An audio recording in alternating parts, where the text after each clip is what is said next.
దేవునికి మహిమ కలుగును గాక. అందరికీ ప్రైజ్ లార్డ్. ఉదయకాలాన్ని బట్టి మరలా మనం కలుసుకొని దేవుని నామాన్ని మహిమపరచుటకు, దేవుడు చేసిన కార్యములన్నీ తలపోసుకుంటూ ఆయన నామాన్ని ఘనపరచుటకు మనకి ఇచ్చిన అవకాశాన్ని బట్టి దేవాది దేవునికి మహిమ ఘనత ప్రభావములు కలుగును గాక. ఈ ఉదయకాలం మీరు ప్రార్థన చేస్తుంటారు నమ్ముతున్నాను. ఈ దినం ఆదివారం దినం అంటుండగా ఈ దినము దేవుని సన్నిధానంలో గడుపుటకు మీరు మనస్కరిస్తారని కూడా నేనైతే నమ్ముతున్నాను. ఎన్ని పనులున్నా, ఎంత బిజీ ఉన్నప్పటికీ కూడా దేవుని యొక్క మాట, దేవుని యొక్క ఆజ్ఞకు మనం ఎల్లప్పుడూ లోబడినప్పుడు ఆయన కృప విస్తారంగా మన పట్ల, మన బిడ్డల పట్ల ఉంటుంది. కాబట్టి మనము ఆత్మతో సత్యముతో దేవుని ఆరాధిద్దాము. ఈ దినం గొప్ప సంతోషంతో దేవుని నామాన్ని మహిమపరద్దాం. ఈ ఆగస్టు మాసంలో 4వ పునరుద్ధాన దినమందు దేవుని నామాన్ని గణపరచినట్లు దేవుడు కృపను మనకు అనుగ్రహించిన గాక. ఒకవేళ మీరు ప్రార్థన చేయకపోతే తప్పకుండా ప్రార్థన చేయండి. మీరందరూ బాగున్నారు, నేను బాగున్నాను. ఇందుని బట్టి కూడా దేవునికి మహిమ కలుగును గాక. చూడండి, వాక్యాన్ని ధ్యానించుకున్నాము. దేవుని యొక్క కృప ఎలాంటిది అనేది మనం ఒకసారి చూద్దాము. 103వ కీర్తనలో 11వ మాటలో ఒక మాట చెప్పబడుతుంది. 103వ కీర్తన 11వ వచనం. కృప అంటే అసలు ఫస్ట్ మనం దాని యొక్క డెఫినేషన్ మనం తెలుసుకోవాలంటే చూడండి, గుడ్, బెటర్, బెస్ట్.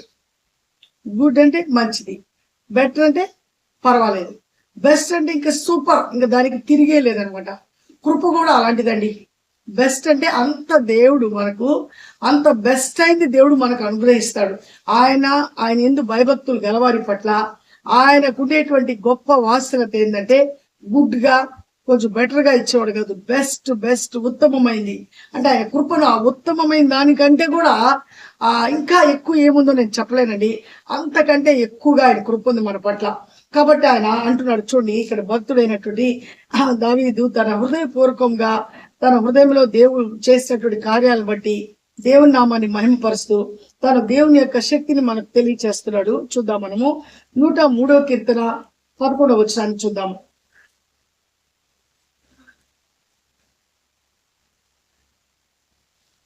103వ కీర్తన 11వ వచనము. చూడండి, ఆయన యందు భయభక్తులు గలవారి ఎడల ఆయన కృప అంత అధికముగా ఉన్నది. హల్లెలూయా.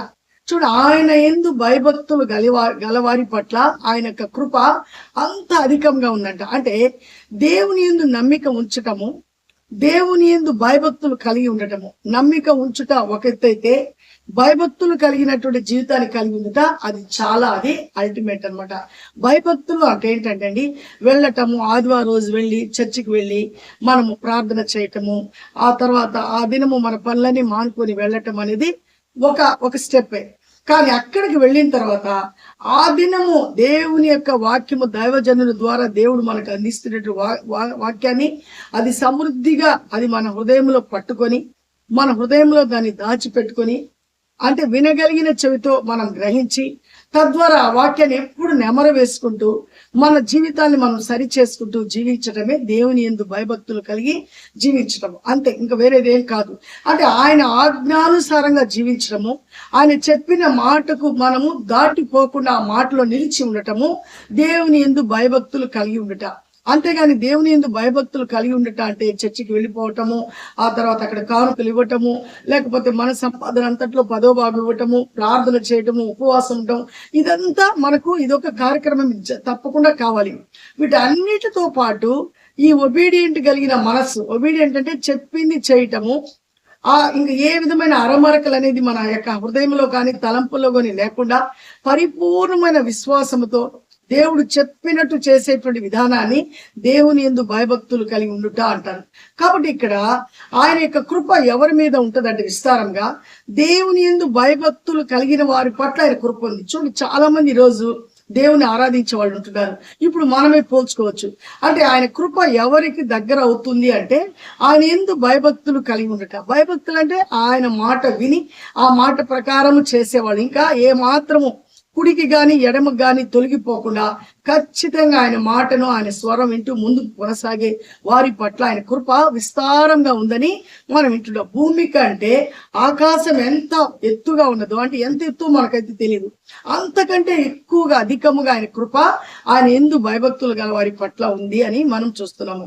అట్లా ఆయన యందు భయభక్తులు కలిగి అలాంటి కృపకు ఎవరు పాత్రులు అయ్యారు అంటే మచ్చుకి దినం మనము ఒక ఉదాహరణగా మనము అంటే ఉదాహరణ కావచ్చు, దేవుని వాక్యంలో ఉండేటువంటి మర్మాన్ని మనం ఒకసారి చూద్దాము. లూకాసు వార్త 7వ అధ్యాయంలో కొన్ని విషయాలు చూద్దాము. ఈ 7వ అధ్యాయంలో 36వ వచనంలో ఆ పరిసయ్యులు అనేటువంటి పరిసయ్యులలో ఒకడు తనతో కూడా భోజనము చేయవలని ఆయనను అడిగాను. అంటే పరిసయ్యుల్లో ఒకడు ఏం చేస్తాడంటే, అయ్యా నాతో కూడా కలిసి ఈరోజు భోజనం చేయమని అడిగాడు. కాబట్టి వాళ్ళందరూ కలిసి ఆ భోజనానికి అక్కడ ఏర్పాటు చేయబడ్డారు. ఆ ఏర్పాటు చేయబడిన ప్రాంతంలో ఒక పాపాత్మురాలు స్త్రీ వస్తుంది. ఆ పాపాత్మురాలు స్త్రీ అంటే ఆమె ఏ పాపం చేసిందో మనకైతే తెలియదు. ఆమెకు ఇవ్వబడినటువంటి టైటిల్ బైబిల్ గ్రంథం యొక్క లూకాసు వార్త 7వ అధ్యాయంలో పాపాత్మురాలు అంటే పాపముల చేత ఎంత భయంకరమైన పాపంలో ఉన్నిందో మనకైతే తెలియదు. కానీ ఇవ్వబడిన మాట పాపాత్మురాలు. ఆ పాపాత్మురాలు స్త్రీ ఏం చేసిందంటే ఆ ప్రభు ఉన్నటువంటి ప్రదేశానికి వెతుక్కుంటూ వెళ్ళింది.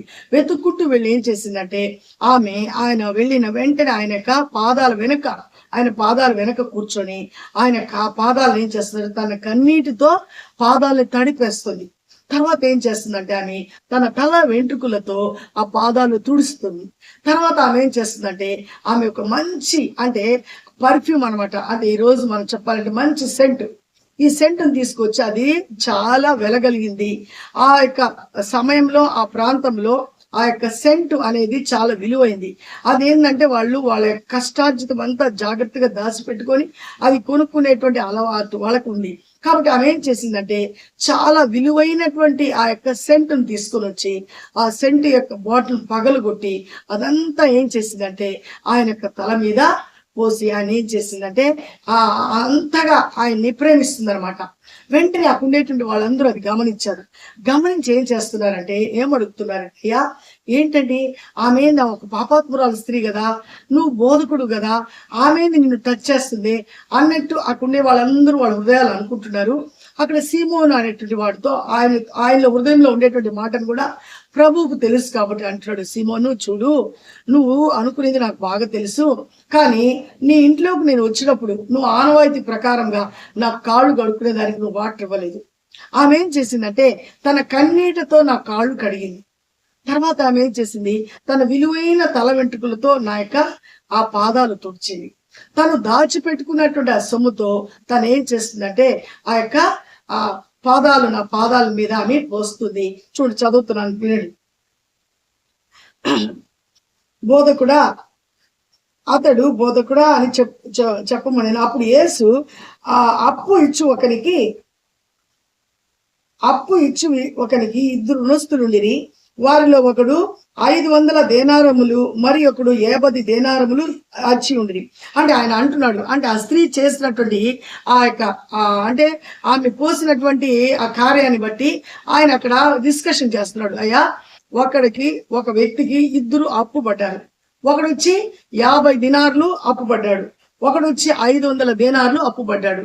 అంటే 50 500. ఈ 500 వాడు ఇవ్వలేకపోతున్నాడు, 50 దినార్లు కలిగిన వాడు కూడా ఇవ్వలేకపోతున్నాడు.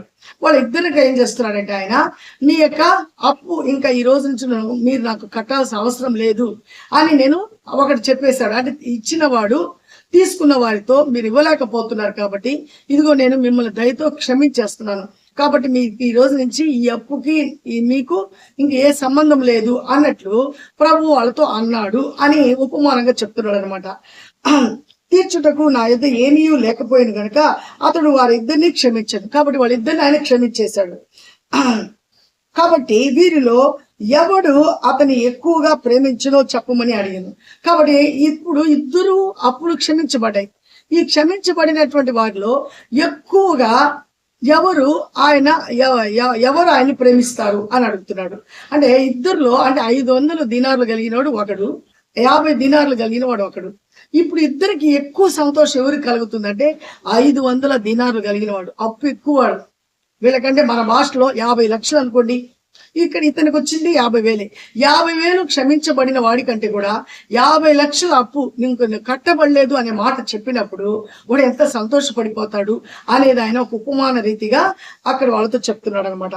అప్పుడు అందుకు సీమోను అతడు ఎవరికి ఎక్కువగా క్షమించనో వాడు అని నాకు తోచుచున్నది అని చెప్పాడు. ఎక్కువ అప్పులు ఎవడెన్నే ఉన్నా అంటే 50 లక్షలు అప్పు కలిగిన వాడు ఇంక నువ్వు కట్టబడలేదు అనే మాట చెప్పిన వెంటనే గొప్ప సంతోషాన్ని పొందుకుంటాడయా అని నాకు అర్థమవుతుంది అని ఇక సీమోను పేతురు అంటున్నాడు అనమాట. సీమోను అంటున్నాడు, నీవు సరిగా యోచించిదివని ఆయనతో, నువ్వు చెప్పింది కరెక్టే, నువ్వు కరెక్ట్ గా ఆలోచించి మాట చెప్పావు అని ప్రభు అన్నాడు అనమాట. అయితే ఆ స్త్రీ వైపు తిరిగి సీమోనుతో ఇట్లా, ఇప్పుడు ఆమె వైపు తిరిగి చూసి ప్రభు సీమోనుతో అంటున్నాడు, ఏమంటున్నాడంటే, ఈ స్త్రీని చూచుచున్నావే, నేను నీ ఇంటిలోకి రాగా నీవు నా పాదములకు నీళ్ళు ఇవ్వలేదు, కానీ ఈమె తన కన్నీళ్లతో నా పాదములను తడిపి తన తల వెంట్రుకలతో తుడిచాను, కానీ నువ్వు చేయలేనటువంటి పని ఆమె నా పక్షాన చేసింది. తర్వాత నీవు నన్ను ముద్దు పెట్టుకొనలేదు, కానీ నేను లోపలికి వచ్చినప్పటి నుండి ఈమె నా పాదములు ముద్దు పెట్టుకొనటం మానలేదు. అయితే నేను వచ్చినప్పుడు అంటే ఆ యొక్క ప్రేమకు సూచన ఏంటంటే, ఆ రాగానే మనం ఒకరినొకరు కౌగిలించుకుంటాము, మన ఫ్రెండ్స్ వచ్చినప్పుడు, లేకపోతే షేక్ హ్యాండ్ ఇచ్చుకుంటాము, లేకపోతే ఎక్కువగా ప్రేమ ఉంటే మనం గట్టిగా మనము కౌగిలించుకొని ముద్దు పెట్టుకుంటాము. ఇది మనకు కూడా ఉంది ఆనవాయితీ. అక్కడ కూడా వచ్చిన వెంటనే ఇంకా బోధకుడు ఇంటికి వచ్చాడు కదా అని వాళ్ళు ఏం చేయాలంటే ఆయన ముద్దు పెట్టుకోవాలా, అంటే ప్రేమ పూర్వకమైనటువంటి ముద్దు పెట్టుకొని ఆయన ఆహ్వానించాలా. కానీ నువ్వు ఆ పని చేయలేదు. కానీ ఈ స్త్రీ వచ్చినప్పటి నుంచి ఆమె ఏం చేస్తుందంటే మానకుండా నా పాదాలు ముద్దు పెట్టుకుంటుంది అని ఆయన అంటున్నాడు అనమాట. అన్నప్పుడు నీవు నూనెతో నా తల అంటలేదు, కానీ ఆమె నా పాదములకు అత్తరు పూసిన. హల్లెలూయా. నువ్వు వచ్చిన వెంటనే నూనెతో నా తలను అంటే నువ్వు నన్ను ఆహ్వానించలేదు, కానీ ఆమె ఏం చేస్తుందంటే ఆ వెళ్ళగలిగినటువంటి అత్తరును నా పాదముల మీద పోసి ఆమె పూస్తుంది. కాబట్టి ఆమె విస్తారముగా ప్రేమించిన గనుక ఆమె ఏం చేస్తుందంటే నన్ను చాలా ఎక్కువగా ప్రేమిస్తుంది. నన్ను ఎంత ప్రేమిస్తుందంటే అసలు చెప్పలేనంత ప్రేమ ఆమె నా యొక్క నన్ను అంటే తన హృదయంలో నాకు అంత స్థానం ఇచ్చేస్తుంది. కాబట్టి ఆమె విస్తారమైనటువంటి పాపములు అంటున్నాడు. కాబట్టి ఆమె విస్తారంగా ప్రేమించిన గనక ఆమె యొక్క విస్తార పాపములు క్షమించబడినని నీతో చెప్పుచున్నాను అనేను. హల్లెలూయా. కాబట్టి ఆమె చేసినటువంటి విస్తారమైన పాపములన్నీ నేనేం చేశానంటే క్షమించేశాను. అంతే కదండి.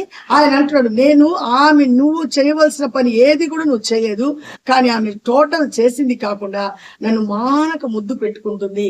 ఇదిగో ఎంతో నా పాదాలను ఆమె ఏం చేస్తుందంటే ఆ వెలగలిగినటువంటి ఆ విస్తారమైనటువంటి తన పాపములు క్షమించబడాలా అనేది తన ఉద్దేశం కాదు.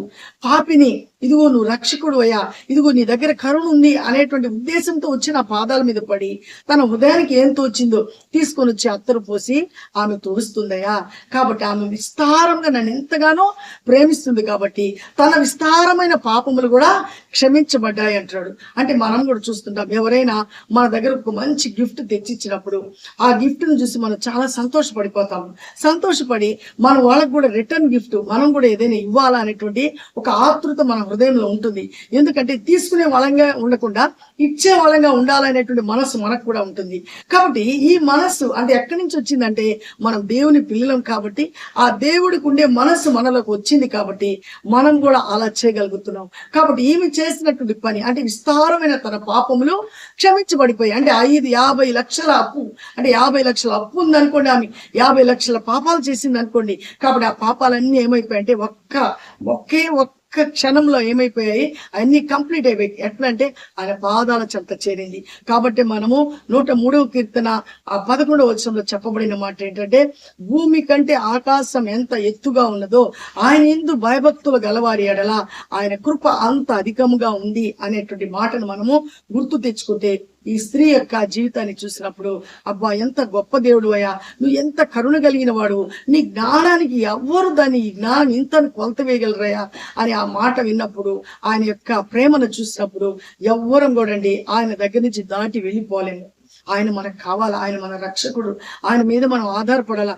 ఏ పరిస్థితిలోనైనా ఆయన చాలిన దేవుడు. ఆయన దగ్గరకు రాకపోతే మనం ఎట్టి పరిస్థితుల్లో ఈ సమస్యల నుంచి, బాధల నుంచి, ఈ పాపం నుంచి, ఈ కష్టం నుంచి, ఏ విధమైనటువంటి ఆర్థిక ఇబ్బందుల నుంచి, కాకపోతే లోకంలో మనం ఎంతగానో పీడించబడుతున్నటువంటి ఎలాంటి సమస్యలైనా కావచ్చు, వాటి అన్నిటి నుంచి మనం బయటపడాలంటే ఈ స్త్రీ ఏ విధంగా ఆయన పాదాలు పట్టుకునిందో, ఆయన పాదాలను ఎలా ముద్దు పెట్టుకుంటుందో, ఆమె యొక్క హృదయంలో ఉండేటువంటి ఆ ప్రేమనంతా ఎలా ఆమె ఆయనకి ఎలా ఆయన ఆ యొక్క ప్రేమను అర్పిస్తుందో అలాంటి మనసును మనం కలిగి ఆయనతో నిజమైన బాండింగ్ లోకి మనం ఎప్పుడైతే వస్తామో అప్పుడు మన పట్ల ఆయన అంటే మనమే అంత ప్రేమించినప్పుడు ఆయన ప్రేమ ఎలాంటిదో మనకు చూపిస్తున్నాడు. ఆకాశం భూమి కంటే ఆకాశం ఎంత ఎత్తుగా ఉన్నదో ఆయన ఎందు భయభక్తులు కలిగిన వారి పట్ల ఆయనకి కృప అంత అధికంగా ఉంది. కృప అంటే ఏంటంటే చెప్పని సఖ్యము కానటువంటి ప్రేమ, అది కొలత లేనటువంటి ప్రేమ. కాబట్టి ఈమె కొలత లేనిగా హృదయం ఆయన ఎదుట కుమ్మరించింది. కాబట్టి అయ్యా ఇంకా నేను పాపం చేయను, ఇంకా నాకు పాపంతో జోలి వద్దు, అయ్యా దయచేసి క్షమించమని తన హృదయ అంతరంగంలో ఉండేటువంటి ఆ బాధనంతా అంటే ఆ యొక్క కన్నీటితో తన యొక్క పాదాలు ఆమె ఏం చేస్తుంది, తడిపేస్తుంది. కాబట్టి తడిపి తడిపి తడిపి తన యొక్క ఎంటుకలతో తుడుస్తుంది. తర్వాత మరలా ఏం చేస్తుంది, ఆ పాదముల మీద ఆమె దగ్గర ఉండేటువంటి ఆ యొక్క మంచి సుగంధమైనటువంటి అత్తరును పోస్తుంది. కాబట్టి ఇదండి దేవుని యొక్క ప్రేమ.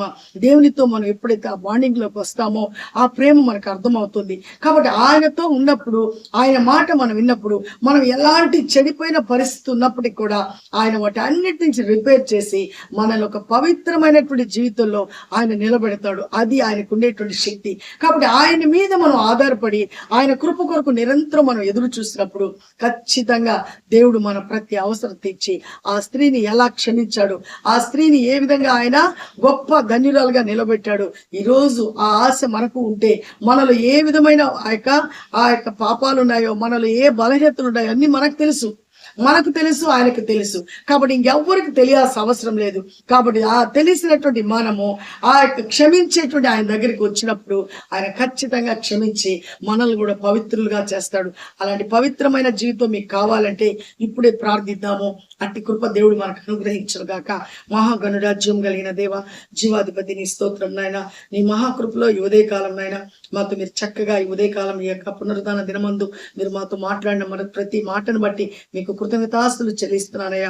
ఇదిగో తండ్రి 103వ కీర్తన 11వ వచనంలో ఇదిగో ఆకాశం భూమి కంటే ఆకాశం ఎంత ఎత్తుగా ఉన్నతంగా ఉన్నదో ఆయన ఎందు భయభక్తులు గలవారి ఎడల ఆయన కృప అంత అధికంగా ఉందని మీరు మాతో మాట్లాడారయ్యా. అవునయ్యా, మీరు ఎంత గొప్ప దేవుడు ప్రభా. అయ్యా, మీరు క్షమించుటకు సిద్ధ మనసు కలిగిన దేవుడు ప్రభా. క్షమించమని నిజమైన మారు మనసుతో అయ్యా నీ దగ్గరికి వచ్చినప్పుడు ఇదిగో నా వల్ల కాదు, నువ్వు చాలా చెడ్డదానివి, నువ్వు ఎన్నిసార్లు క్షమించినా నువ్వు ఇంతేనని అయ్యా నువ్వు మాట చెప్పేవాడు కాదు ప్రభా, త్రోసి వేసేవాడు కాదు ప్రభా.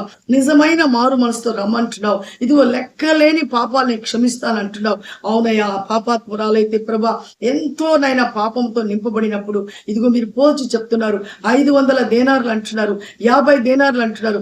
ఎవరు ఎక్కువగా ఆ యొక్క అప్పు నుంచి విడుదల పొందిన వాళ్ళు ఎక్కువ ఎవరు సంతోషపడతారు అన్నప్పుడు ఇదిగో సీమోన్ అంటున్నాడు 500 దినార్లు ఎవరైతే ఆ యొక్క అప్పు నుంచి నాయన విడుదల పొందారు వాళ్ళకే కదా సంతోషం అన్నప్పుడు ఆ పాపాత్మురాలు యొక్క పాపములు అన్నని ప్రభా మీరు మాకు తెలియచేస్తున్నందుకు మీకు వందనాలు స్తోత్రాలయ్యా. ఇదిగో ఆమెకి ఇచ్చిన మనసును బట్టి నిజంగా ఆమె నరకానికి పోకుండా మీ వైపు తిరిగి నాయన మీ యొక్క కృపకు పాత్రురాలైందయ్యా. అట్టి కృప ఈ దినం ఎవరైతే వాక్యం వింటున్నారో, ఎవరైతే ఏ సమస్యల గుండా వెళుతున్నారో, ఏ పాపంలో చిక్కుకొని బయటకు రాలేకపోతున్నారో ప్రతి ఆర్థికమైనటువంటి ఆ పాపం నుంచి విడుదల దయచని ఎవరికి రుణపడకుండా ప్రతి ఒక్కరు ప్రభా గొప్ప సమాధానంతో జీవించినట్లు ప్రతి ఆర్థిక వ్యవస్థని నాయనా ప్రభా మీరే నా తండ్రి ప్రభా కంట్రోల్ చేసి ప్రతి ఒక్కరి జీవితాన్ని ఆశీర్వదించండి. ఇదిగో పెళ్లిళ్ళు కాకుండా ఇంకా ఎదురు చూస్తున్న బిడ్డల యొక్క జీవితాలను జ్ఞాపకం చేసుకొని ఇదిగో నాయన తెలియకుండా పాపంలో పడిపోయి ఈ పాపంలో నుంచి నేను ఎలా బయటకు రావాలనేటువంటి ఆ బాధలో ఉంటున్నారు. వాళ్ళందరూ ఇప్పుడే మీ సన్నిధానానికి వచ్చిన ఆయన పాపములు ఒప్పుకొని విడిచిపెట్టి మీ కృపకు పాత్రలకు సహాయం చేయమని ప్రతి కుటుంబాన్ని దర్శించి ప్రతి జీవితాన్ని దర్శించి ప్రతి ఒక్కరికి మెండైన దీవులతో ఆశీర్వదించి మీ కృపా క్షమలతో నింపమని మరలా మీ చిత్తమైతే నాయన మేమందరం కలుసుకుని నామాన్ని మహింపరచు కృపను అనుగ్రహించమని యేసయ్య పరిశుద్ధ నామంలో అడిగి బ్రతిమాలి వేడుకుంటున్నాను నా పరమ తండ్రి, ఆమేన్. అందరికీ ప్రైజ్ ఆడండి. దేవుడు మనకు తోడే ఉండును గాక. ఆయన కృప భూమి కంటే ఆకాశం ఎంత ఎత్తుగా ఉన్నదో అంతకంటే ఎక్కువగా ఉంది ఆయన ఎందు భయభక్తులు కలిగిన వారి పట్ల.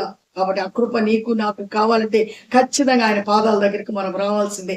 ఆ పాదాలు పట్టుకున్నప్పుడు ఆయన యొక్క కృపతో మనం నింపబడదాము. ఆ కృపతో మనం గొప్ప ఆనందాన్ని పొందుకుంటాము.